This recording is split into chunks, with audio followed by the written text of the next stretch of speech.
ভারতের উত্তরাঞ্চলের সীমান্ত এলাকা লাদাখ বর্তমানে রাজনৈতিক উত্তেজনার কেন্দ্রবিন্দুতে। সম্প্রতি সেখানে উদ্ভূত আন্দোলনকে সমাজকর্মী সোনাম ওয়াংচুক জেনজি বিপ্লব নামে আখ্যা দিয়েছেন, যা মূলত তরুণদের নেতৃত্বে পরিচালিত হচ্ছে। 2019 সালে জম্মু কাশ্মীরের বিশেষ মর্যাদা বাতিল করে লাদাখকে কেন্দ্রশাসিত অঞ্চলে রূপান্তরের পর থেকে স্থানীয়দের মাঝে স্বায়ত্তশাসন, ভূমি অধিকারের সুরক্ষা এবং সাংবিধানিক স্বীকৃতির দাবি জোরালো হয়েছে। আন্দোলনকারীদের মূল দাবি হল ষষ্ঠ তফসিলের অন্তর্ভুক্তি, যাতে আদিবাসী সম্প্রদায়ের সাংস্কৃতিক ও ভূমি অধিকার রক্ষা পায়। লাদাখের রাজ্য মর্যাদা, স্থানীয় চাকরি ও শিক্ষাক্ষেত্রে অগ্রাধিকার।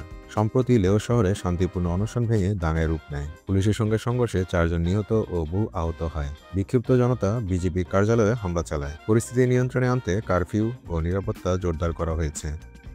লাদাখ সীমান্তে চীনের সঙ্গে চলমান উত্তেজনার প্রেক্ষাপটে অঞ্চলটি ভারতের জন্য কৌশলগতভাবে অত্যন্ত গুরুত্বপূর্ণ।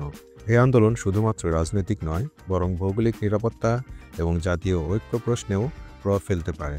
যদিও এটি এখনও পূর্ণাঙ্গ বিপ্লব নয়, তবে জেনজি বিপ্লব রূপে তরুণ সমাজে জোরালো সক্রিয়তা লাদাখের রাজনৈতিক ভবিষ্যৎ বদলে দিতে পারে। কেন্দ্রীয় সরকারের কাছে এখন প্রশ্ন, তারা আলোচনার পথে যাবে নাকি দমনপীড়ন বেছে নেবে।